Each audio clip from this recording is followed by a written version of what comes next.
Brian Doyle in for Michael Corrin this evening. The kiss cam under fire, virginity testing for young girls, and an NBA star who just thinks his career is way more important than his unborn child. We'll talk about that and many other things in the Moral Maze. Chantel Joes is here, as always, to talk a little bit about all of the things that govern or are supposed to be governed by morality. Let's start with the kiss cam, because this, for me, is a tradition at every hockey arena, baseball stadium, you name it. You know, people, there's a couple that's spotted in the crowd, they get put up on the screen, they share a smooch, everybody's good. I've had opportunities where it's somebody that's a complete stranger, they put me up on the cam. Really? Yeah, just dig in, fill your boots, and kiss whoever's beside you. Yeah. Who cares? What's wrong with it? It's a cute little antic. I mean, I find nothing, really, it's not a political statement. It's not trying to do anything. It's just a fun thing that you do at sporting events. And Slate.com, one of the writers there, decided that it was a personal attack on all homosexual couples. The fact that sporting events do not include homosexual couples and their ability to kiss people at, you know, these big sporting events.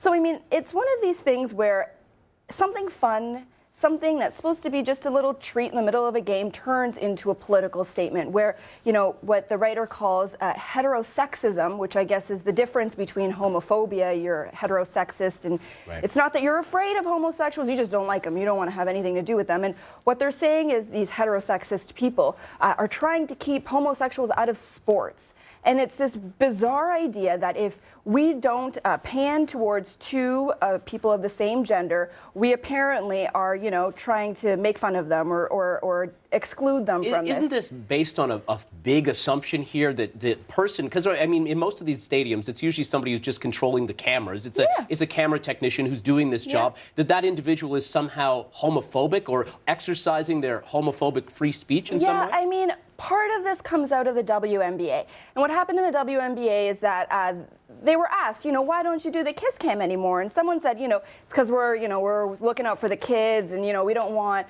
you know, homosexual couples to be kissing, and, you know, we don't want them to be influenced, and the poor kids. I mean, it's not a great argument, but I mean, what comes out of it is like the whole idea that sporting events now need to be a political statement. I mean, you know, in the Washington Nationals, where this story comes out of, apparently the writer says that arguably the most gayest city in all of America. They even have gay nights. Where you coming out nights a week, where 2 nights a season where you go and it's supposed to celebrate being homosexual. And I don't have a heterosexual night, and I don't have a singles night, and I don't have a females night. I mean, what they're trying to do is ask for special treatment, but at the same time be treated like everyone else. I don't understand exactly what the point of this is. It's kind of like, let's suck out all the fun of everything that we have in sporting events until everyone gets what everyone wants, or nothing at all. And there was also a Major League Baseball pitcher for the Oakland A's who tweeted about this, saying that this is absolutely, you know, dead wrong, that they have the kiss cam, that they've got to be get rid of these kiss cams completely. But to me, isn't the answer just saying, well, we put everybody up on the cam? I wouldn't be offended looking at 2 men or 2 women kissing up on a big screen. I've seen a dad and his kid kiss, and it's adorable. I mean, it's just good fun, and I don't understand what the agenda is behind everything, and I think at some point we have to say enough is enough. Like, you know, we're just trying to, you know, be fun. And I think that's the fun that's getting sucked out of sports. Let's keep it in the world of sports. A guy who put his career ahead of his kid. Udonis Haslem, pretty big NBA star, plays for the Miami Heat. Co-captain with LeBron James. What's he saying in this interview about him and his wife? Well, what comes out of it is this glowing review from the New York Times about the recent marriage of him and his track star wife from, you know, they were together in college. And what happened was they had this big, you know, beautiful romance. In the middle of it, their first challenge, is what the writer says, was that they had an unplanned pregnancy. And what they quote Haslam as saying is, you know, I'm not a fan of abortion, but, you know, we had too many other things going on. And he actually had a kid prior to that in high school. And apparently he wasn't willing to give up any more than what he had to give up. So, you know what, they decided to put on hold the pregnancy, have a casual abortion. That's the way this whole article is making it out to be. It's this casual sort of thing, and then go on, live these normal lives, and years later, they'll have other kids that they wanted to have, and then have a marriage, and they'll be happily ever after. And NARAL comes out, pro-choice America comes out saying, oh, you know, thank God this guy came out and, you know, he made it all normal, made it all casual. This is what abortion's like in America. No big deal. Right. And I mean, you have to look at this and say, can you imagine this man so casually talking about this unborn child as if it was the devastating moment in his high school career, in his college basketball career.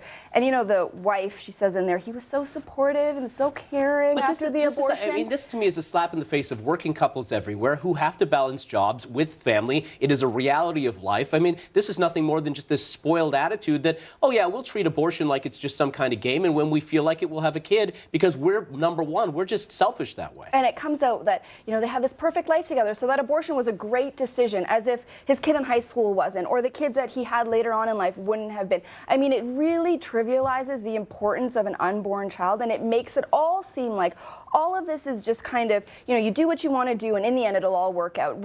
Totally regardless of a life of a human person, and it's really upsetting. Well, let's talk about something that's equally upsetting, the idea of virginity testing in Indonesia for young girls. Oh, Indonesia. I mean, they have an idea of morality that's great. They want to protect a woman's virginity, but they're doing it all wrong and for all the wrong reasons.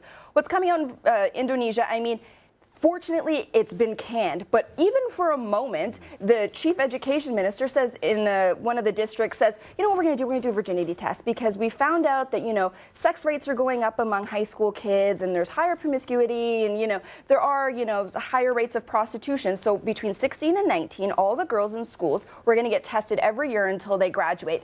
Nothing came out of the consequences of it. We don't know if they'd get kicked out of school or if they'd just be ostracized. That's what I was going to ask you. I mean, is this one of those things where all of a sudden you're going to have a whole bunch of kids just suspended because they decided to have premarital sex? Certainly not the best choice, but at the same time, I mean, going through tests like this. I mean, it's crazy what they were trying to do. First of all, they make it a point that premarital sex is a girl making a decision to have sex. I mean, what they're completely disregarding is the fact that it takes two person and it takes a male, and you can't test them. Obviously, they've recognized anatomy there. But the point is, I mean, you want to solve a problem of premarital sex, but you're not looking at the 50% of the problem, which is males. And instead of, educating them, because I completely agree that premarital sex is something that needs to be taken seriously. You need to educate these people. I mean, we've seen it all over the world where they do these virginity tests.